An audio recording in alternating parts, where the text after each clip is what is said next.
Hello and welcome to South Hills Community Wellness. My name is Jacqueline Battaglia. Our goal and mission with this group was to help our members gain access to the knowledge from people in their own community to create balance in their lives, a place to learn, connect, and collaborate on a variety of personal development, health, and wellness topics. So for those of you who are new members, welcome.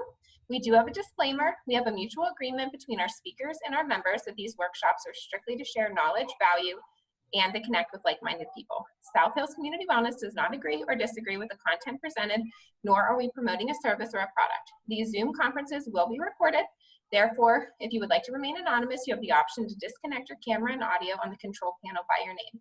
These are also meant to be interactive, so please share your stories, your ideas, and suggestions with the group. We will ask that you remain muted, and if you would like to speak, you can use the chat feature or unmute yourself. And thank you all for being with us tonight. We know how valuable your time is. Tonight, we are pleased to welcome Odille Remmert. Odille is an international mindset coach, speaker, author, and co-founder of the Remmert Method. Odille's passion is helping individuals step into their authentic power and changing the roots of limiting subconscious beliefs. Tonight, Odille will share with you 3 steps you can take to find and change all subconscious limiting beliefs so that your subconscious GPS automatically matches your desires and therefore leads you to your goals and dreams quickly and naturally. She will also be doing a live demonstration with a volunteer, which you can follow along with for your own transformation. Welcome, Odille. Thank you. How wonderful to be here. Thank you very much, Jacqueline, for that lovely introduction. I'm going to share my screen now so that I can show my slides. And we begin. I sat in my car, staring at the brick wall several meters in front of me, and revved the engine. I just couldn't take it anymore. No matter what I did, no matter how hard I worked, it was as if I was programmed to fail regardless. Toward the end of 2015, at 51 years old, I was divorced, renting a room in a shared house, cleaning other people's houses, and unable to pay my bills. A few months later, not only was I able to pay my bills, I was also traveling internationally and even paying for my son and my sister to join me on one of my trips to Greece. So during that short time, I had discovered 3 main keys. I'm going to share with you this evening one of those keys. Changing subconscious limiting beliefs. And the reason that subconscious beliefs, core beliefs, are so difficult to change is because there is evidence in the subconscious that they're true, as beliefs are true. Jacqueline, you may want to mute number 102473. All right, so the agenda for what I'm going to do today, to go over this evening, is first of all, what subconscious references are and how they're created, and then how to find the evidence that proves those beliefs, and most importantly, of course, how to change that evidence. And we're going to do a live demonstration on finding the evidence and changing that evidence for a particular belief, and then we'll do a Q&A. I'll answer your questions. So how subconscious references are created, what they are. So from birth, every experience is recorded by the subconscious, but not as a camera records. Every experience is interpreted by the subconscious and given meaning, and then that meaning is filed for future reference. So this is how we learn who we are and how the world works. It's why a baby can be born in rural Africa or Hollywood and learn to survive in that environment automatically. In every moment, the subconscious is referring to the information it holds from childhood memories that prove who we are and how the world works, and then prompting the brain and body to produce chemicals that create emotions, sensations, feelings, and impulses. And then the conscious mind responds automatically. So we think we're consciously responding to things, but it's actually the subconscious who's controlling the conscious mind through the body. So subconscious references, that's the childhood memories, are the evidence that proves our beliefs. So I had a belief that I wasn't good enough. And the more I could do everything consciously. I used affirmations, I did self-hypnosis, I did all kinds of changing my behaviors, changing the way I dressed, changing everything. But in every moment that I was making those conscious efforts to change my self-worth, my subconscious was referring to childhood experience, the information from childhood experiences that proved I wasn't worthy. So without me knowing it, of course. So now that evidence may not be true, but like a computer, the subconscious can't use logic or reason the way the conscious mind does. It also can't tell the difference between reality and imagination. So if you've ever seen a scary movie, you'll notice that your brain and body go into the same fight, freeze, flight state they would if the threat in the movie was real. And in fact, the only thing stopping you from running screaming into the street is the fact that your conscious mind knows it's just a movie, but your subconscious can't tell the difference. And your subconscious also can't judge anything as unrealistic. So dinosaurs, anyone?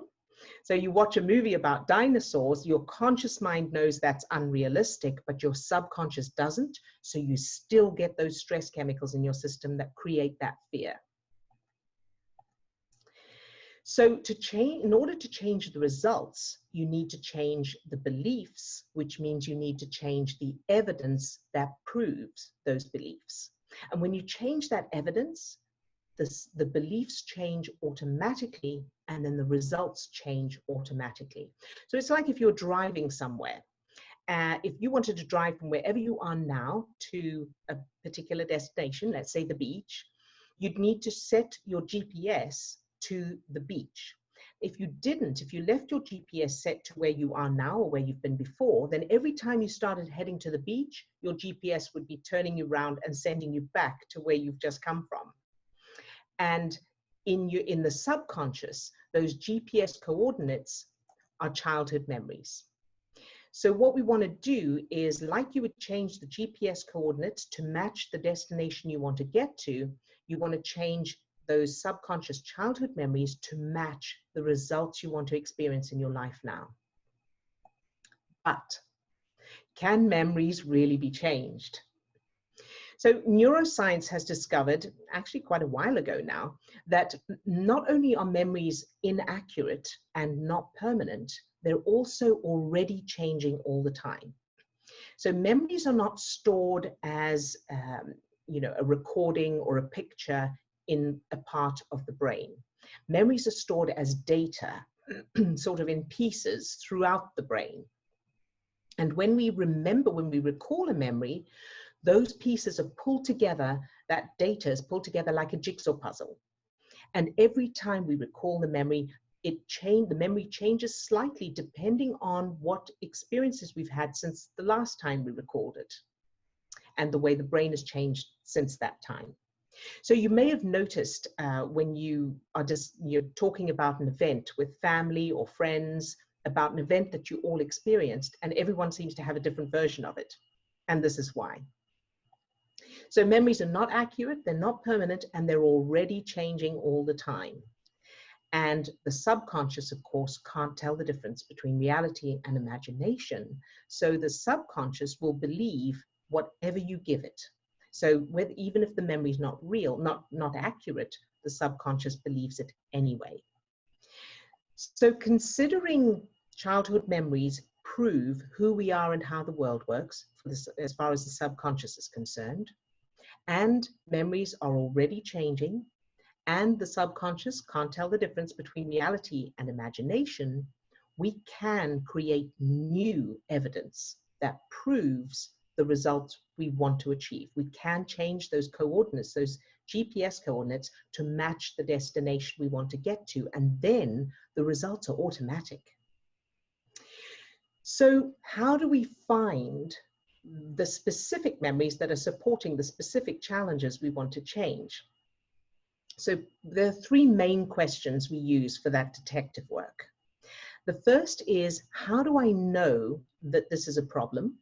or what's the worst thing about it? So I'll give you an example. Someone who attended one of our workshops in Seattle, she wanted to address, the issue she wanted to address was she was in a job that she wasn't happy in. It was a 9-to-5 job, full-time job, and she didn't enjoy the work. And what she desperately wanted was to start her own business, a consulting business and coaching. And she found that she couldn't seem to get herself into a financial position where she was able to leave that job and start her own business. And it seemed that no matter what she did, she kept ending up within the same financial situation where she wasn't able to leave her job. So her answer to that question, how do I know, was I can't seem to get enough money to leave my job and start my own business. The second question then is, how does that feel? And for her, she said it felt like I'm being held back from doing what I want to do. So it's a feeling of being held back from doing what I want to do.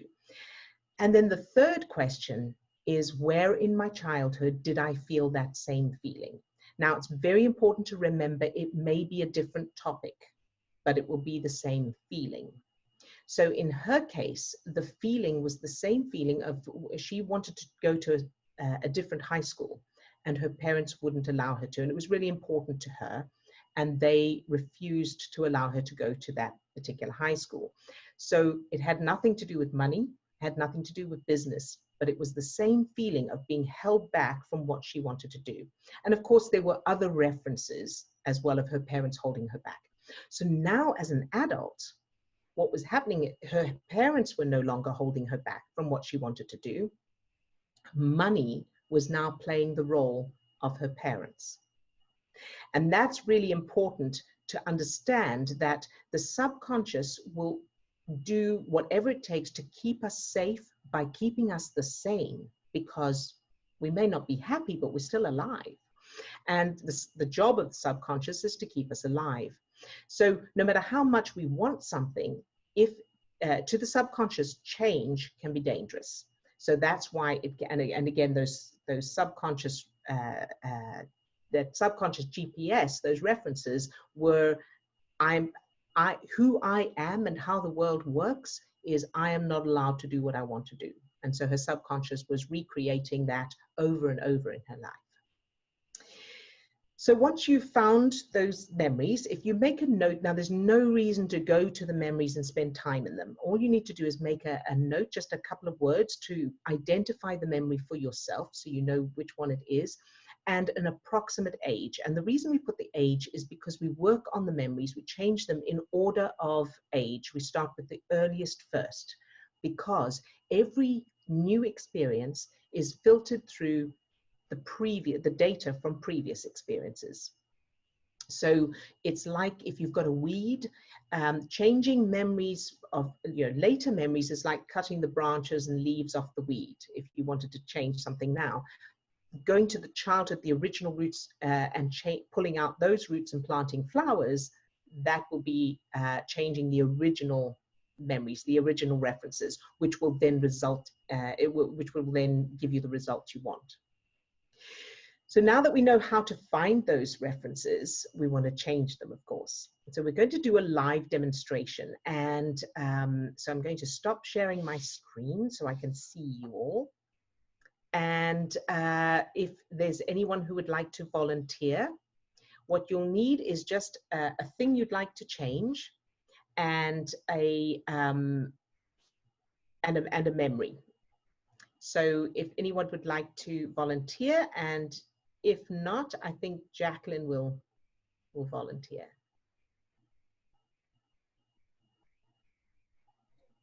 All right, so you're up, Jacqueline. All right. All right, so what would you like to change? Honestly, I would like to change my worry. Mm-hmm. Okay, so first question, of course, is how do you know that you worry, or what's the worst thing about it? Well, it's that it's constant. It's just a part of who I am. I worry most of the day. I try to change it, but it just seems like something that I can't shake. I know I can feel it in my body sometimes. Yeah. Oh, I know that it's there. all It's been right. there for a long time. And what's wrong with worrying? What's the problem with it? Well, because then I'm stuck in my head. I feel like it takes me away from the present moment. Takes you away from the present moment. Okay, very good. And how does that feel? Well, it feels like I'm not fully living my life, and instead I'm in my head thinking about maybe future things that have never happened instead of really just enjoying the now. It's something that I've been working on, but still it's something that I really haven't been able to detach from. Okay. And so how does it feel to not be able to live your life in the moment and being stuck in your head? What's that feeling then? It's awful. I'm becoming more aware now, which is nice, so that helps. But I think for a long time, it kind of just takes a part of you, because you're not living your own life. I was living in a futuristic, what if, or what if that happened? And my body felt like it was living in those made up, imaginary, futuristic worries that never really even happened. And so basically it kind of just takes your life away. You're not living in the present moment. Very good. So that feeling, you can remember that feeling now? Mm-hmm. Oh yeah. Where in your childhood did you have that same feeling? And it may be a different topic, but it'll be the same feeling. The feeling of worry. The feeling of worry, or the feeling of I can't be in the present moment, or anything like that. Anything that feels the same. Probably started when I was 6 or 7. I mean, I can remember, worrying, where's my grandma? Is she okay? Like I remember specific, like people related worries, like, are they okay? Sort of things. That's Okay. really when Good. she wouldn't be at the house, I would worry. That's when it would be heightened. Very good job. Okay. So Jacqueline, how did you know that there was a chance she wouldn't be okay? How did you know that people are sometimes not okay? Well, my mom passed away when I was 4. Okay, So that's I it. think That'll ever do it. since when I made that connection from, maybe when I was 6 or 7, then I went, oh. There it is. So there's one of the original roots. Okay. So tell me, how did you find out that your mom had passed away, or what happened around that time? So you were 4 years old. Mm-hmm. Yeah, so I was 4, living with my mom, and then staying at my grandma's. I found out, when I was at my grandma's house that had happened, by, a lot of my family members. It was pretty vague. I don't even really remember how I felt after, but I don't remember feeling sad. I think I was more, because I was 4, but it was later that I felt worried because of that. If that makes sense. Yes, absolutely. Okay. So I want you to think of a moment late, the earliest moment you can remember realizing it and realizing that you're worried. Your earliest memory of being worried. Have you got one of those? Oh, I remember it was probably like 7 or 8. I would remember being being in the car. My grandma would run in. She ran into the bank, and I remember watching the door of the bank like a hawk. Like I just thought, watching every person go into that bank, and really just getting more anxious and anxious the longer she was in there, and then just feeling like such relief when she walked out and she was okay. Okay, very good. So that's a good one. So let's do that. So first of all, we're going to do a little exercise that I call the beginner's exercise. So do you have a subject, meaning a person, animal, place, or activity that you love? So no negative emotions around, so no longing or missing or anything like that. And I'm saying this for the benefit of everybody else as well, so you can all follow along. So do you have something you can use that you love, but you don't have anything negative, so no worry around it? Mm-hmm. Can I say like writing in front of a fireplace? I feel like that would be, yes, that would be my absolutely. place. Yes, very good. So take a deep breath, close your eyes. And I want you to start by thinking of your favorite color. You got one? Very good. And for those watching, if you don't have a favorite color, just pick one you like.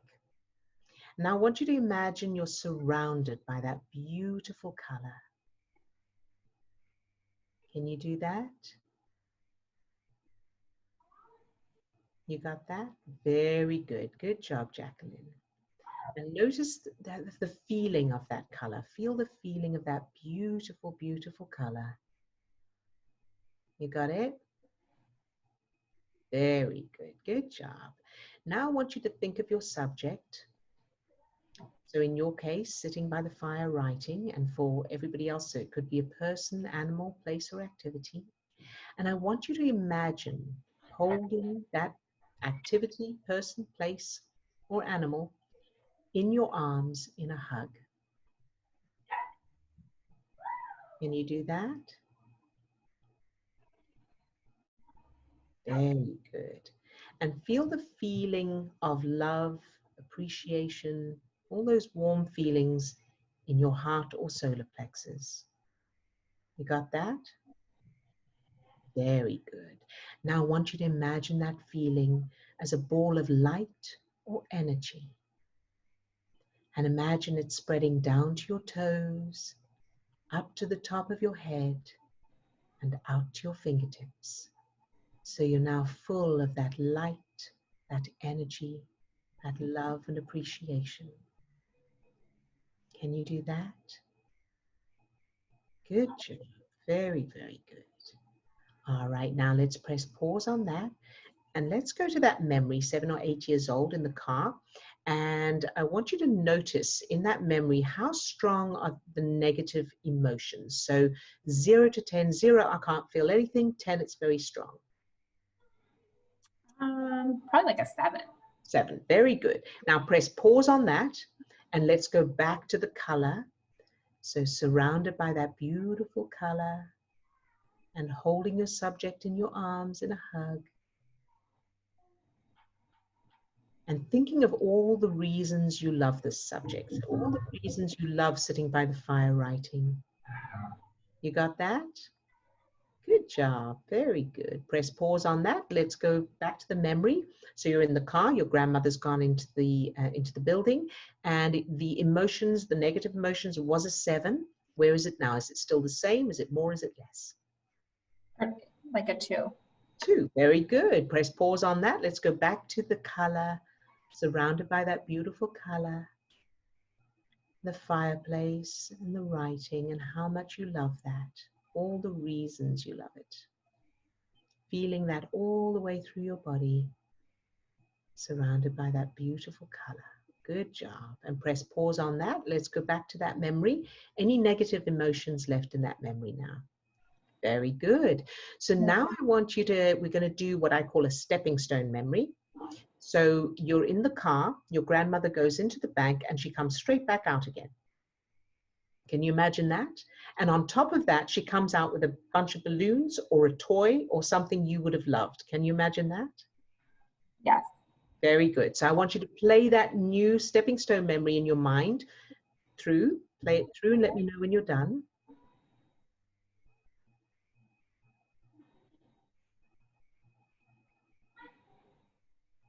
Good. Play it through again. Let me know when you're done.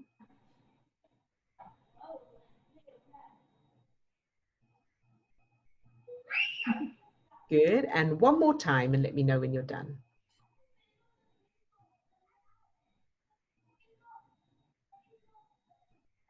Very good. So that's the stepping stone. Now we're going to go to the final memory.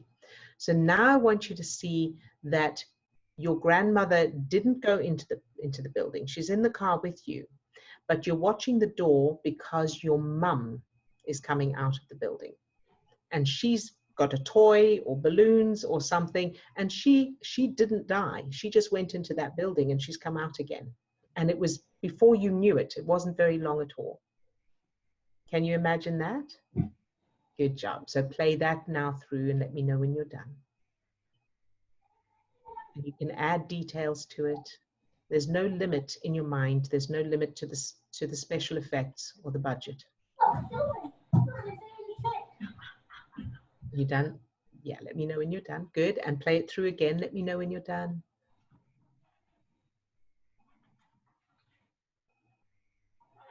Very good. And one more time. Let me know when you're done.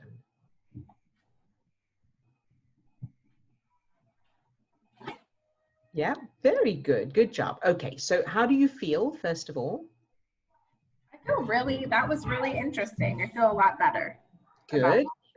Very good. So now I want you to think about the worry, and I want you to notice how that feels now. When you think about worrying, what's there? like riding by a fire. Good. There you go. And so now, whenever you find yourself starting to worry, immediately play that new memory. Mm-hmm.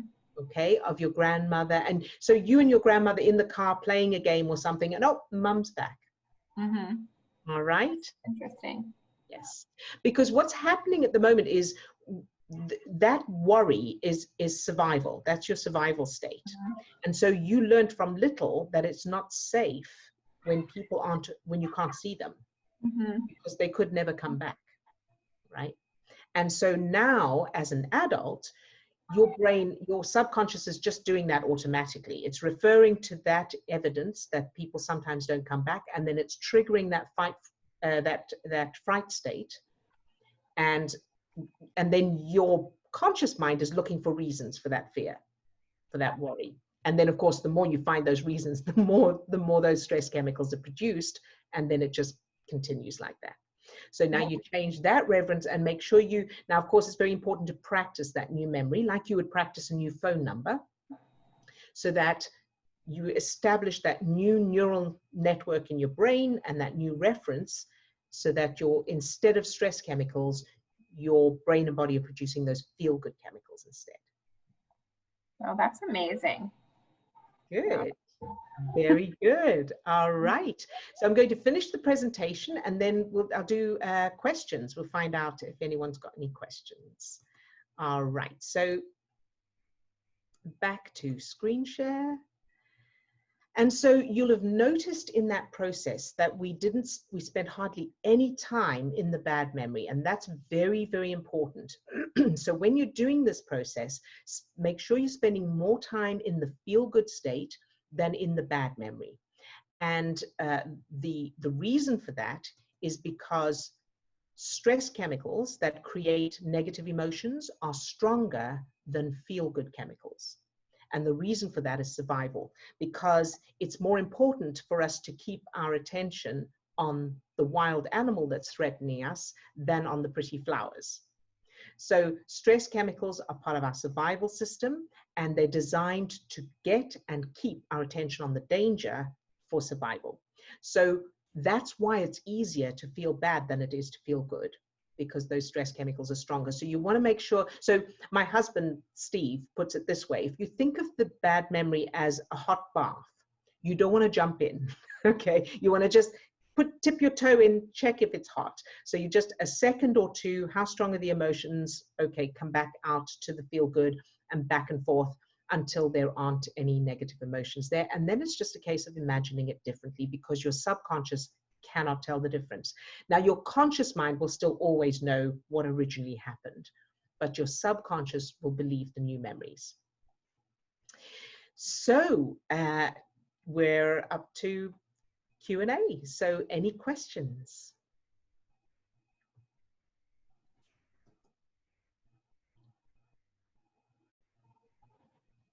I have a question. Yes, this is Lori. Hello, Lori. Hello. So with Jackie's demonstration there, and so she was thinking about her happy place by the fire, and then she had to think about the new memory with her grandmother coming out with balloons and her mom coming out with balloons. So in trying to reframe other memories that might cause her worry, does she always go back to always thinking about the fireplace, or does she just always reframes that memory? Like, do you know what I'm saying? Yes, I do. Yes, I do, Lori. And good question. So thank you for asking that. Mm-hmm. So no, you don't need to use the same subject. So you can change it. The criteria is that you feel love. So whether that's love for a pet or a person or an activity or a place, as long as there's no negative emotion, so you don't want to feel missing or longing or guilt or anything like that. And you can change it each time. You can use a different subject every time, as long as you're bringing up those, so as you are imagining hugging that subject, whatever that subject is, your brain and body are producing feel-good chemicals like endorphins, serotonin, oxytocin. Mm-hmm. And that's bringing the stress chemicals down and getting you into that feel-good state, which is bringing your prefrontal cortex of your brain back online. That's where we do our cognitive thinking. And when we feel any negative emotion, that's the result of stress chemicals, and that causes blood to drain from the prefrontal cortex, affecting our cognitive thinking. So whatever will get you into that feel-good state, that'll do it. And you can do it with just the color if that works for you as well. Okay, that's curious. Thank you so much. You're very welcome, Laurie. Mm-hmm. Very good. Any other questions? Lisa? I have a comment. Yes, of course. And as you know, Jackie, I know Odille. And so I know this process. And every time I hear it, I'm learning something new. And I'm realizing how it works so well. It's Good.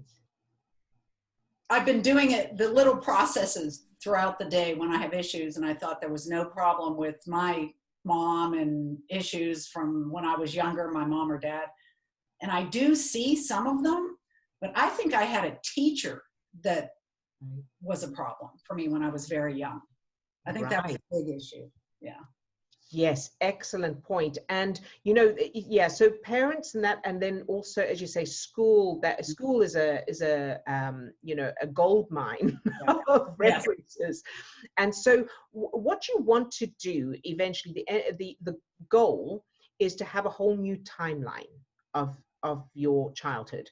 So I'll give you an example. I grew up in South Africa, and in sort of rented flats and things like that. And, we struggled. There was a lot of struggle, a lot of drama and that kind of thing. Now, my new childhood, I grew up in America in a beautiful house with a swimming pool. And, I was very popular at school, and I did incredibly well at school. I won prizes. So that's what you want to do. You want to create this brand new timeline. You won't forget, you won't consciously forget, if you ever had to give evidence or anything like that, what originally happened, but you want the new one to become the go-to, like you would a new phone number.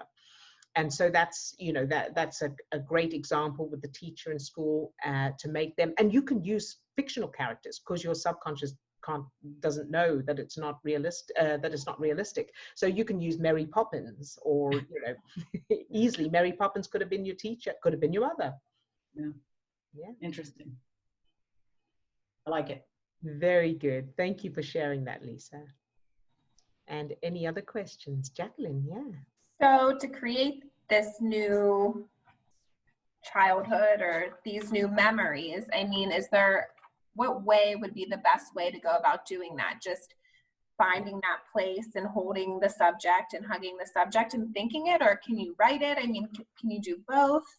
So you can do both. So once you've created a new memory, you can either just remember it and that's what I do, is I just play them in my head until they're established. Steve, for example, writes them down. He's got a journal, a new memory journal. And so he has all of his new memories written down. Actually, he's put in the front of the book a little disclaimer in case after he dies, somebody finds it and thinks he was nuts. So he's kind of said these are, he's explained it. But, and then you can read them to remind yourself. The other option is what some of our clients do is record them so they can listen to them. So it depends on what works best for you. You can do all of that, all the different options. Some people create visuals, so we have on Facebook, in fact, we've got a Facebook group called A New Memory Garden. And so people post pictures and new memories in there. And it's kind of like watering them every day. You go in and you read them and you get ideas from others and that. So depending on what works for you. Can anyone join that group? Yes. Okay. Indeed. Yeah. Is that something I can share then after? Public group? Yes, absolutely. Okay. Yes, I can send you the link, or you can just search for the Remmert Method New Memory Garden. Great. Yes. So any other questions? Are there any questions in the Facebook group chat? I haven't got that open. I didn't want the dings going off during the presentation. So I have, okay, so Mary Wellage said the memory is true. Is the goal to change the memory or the subconscious? Is what do you do with the true? So what do you do with the true memory? So then she said, so the goal is to alter your moment to create positivity. Yes, indeed. So the true memory, here's the thing, there's no reason to keep that at the front of your mind unless it's something important. You know, if there's something you have to remember for, you know, court or something, that's fair enough, that's fine. But the bad things that happen to us are now over. So they're not happening now. And the only way that those things are happening now are in our own minds. So, for example, if I was beaten as a child, now when I remember it, I'm beating me because there's nobody in my head. Nobody can fit inside my head, right? So we can't go back in time and change the original event, but we can change what we're doing with it inside our own minds. And really, all those memories are neurons connecting. That's all. There's no actual pictures inside our heads or sounds or anything like that. It's just neural connections. And so we're just rewiring those neural connections. But the original event will still be there and we'll still know. So if we needed to, we could refer to it. Any other questions? I just have one more comment. After going through that with you, it's funny, I just recognized sometimes when I leave my house, like if I leave my kids at home and I run to the store, like I get this overwhelming feeling that's not a positive feeling. And when you said earlier, like I have maybe worry attached to someone not being, I can't see them. I was like, oh, that makes so much sense why I might feel a negative emotion when I'm leaving. I know I have a hard time going back to work after having my first son, but even sometimes on Mother's Day, I went to Starbucks and I just didn't even enjoy the experience because I had a negative, I had a lot of negativity around that. And that really helped me make that connection. So thank you. Very good. You're very, very welcome. I'm excited for you.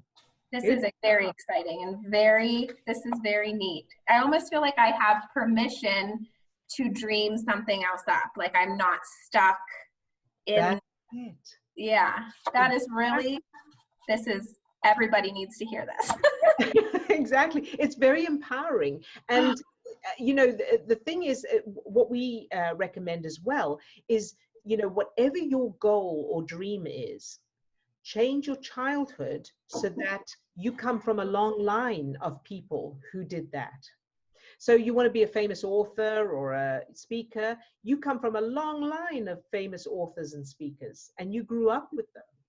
So you can change, you know, when we work with people, we also change the parents' childhoods and grandparents' childhoods and cultures and religions and histories of countries, because we're all affected sometimes by you know, not just our family stuff, but the, you know, war and natural disasters and things like that. So we change those as well, because again, the subconscious doesn't know the difference. So you can change your grandparents to where they were successful, healthy, happy, affectionate, loving, you know, whatever you want to be. Because if they had been treated differently as children, they would have been different people and different parents. And if your parents had been treated differently as children, they would have been different people and different parents. And the apple wouldn't fall so far from the tree. Exactly. Exactly. And we, you know, we're designed also to fit in with the tribe, because we're not designed to live alone. And especially as babies and children, you know, we need to be looked after.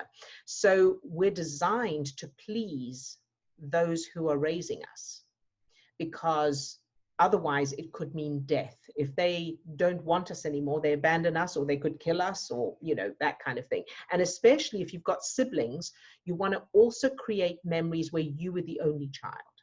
And you can create memories where you have your siblings and you all get on and everybody's fine. And you can create memories where you are an only child and everything revolved around you and your parents were completely dedicated to you, because every child wants, instinctively, wants to be the only one because that's safe. If I'm the only one, then they're going to make sure that I survive. But if there are others, then I may not survive. They may pick someone else. So instinctively, we're designed that way. And what if you're the only child for true? Yes, exactly. And then in which case, that's great. Just make sure that you were the center of your parents' universe, and everything was dedicated, you know, you got all the attention, all the love, the affection, the respect, the encouragement, the support, everything you needed. And then if you feel that you would have liked siblings, then create some memories with siblings. Wow, this is mind-blowing. I love it. Good. I'm glad. Yeah. I do too. I'm very passionate about it. Yes. Wow, thank you. Yep. Very welcome. Very welcome. This is, I want everyone to know about it. And then of course they have the choice to do it or not. But I think it's important because people don't know that this is possible. It seems to me that it would keep us from leading with our wounds. Yes. Which a lot of us do without even knowing. Unconsciously. Yes. Exactly. Yes. And also, you know, you start to see other people differently, because, you know, I call it, they've got their programs hanging out. You can see the way people are reacting in that. You can see that's a coping skill from childhood.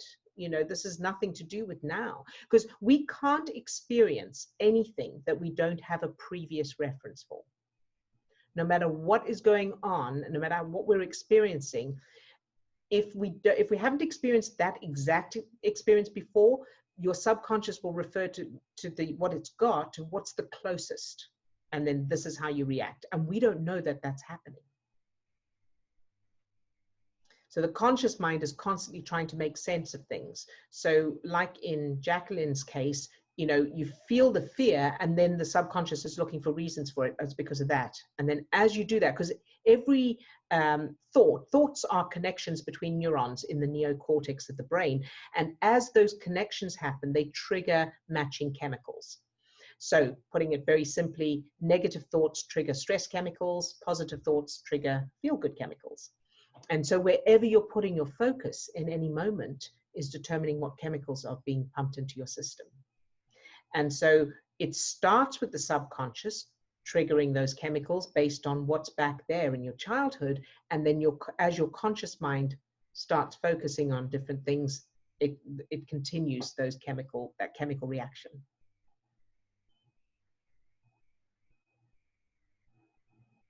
Very good. Any other questions?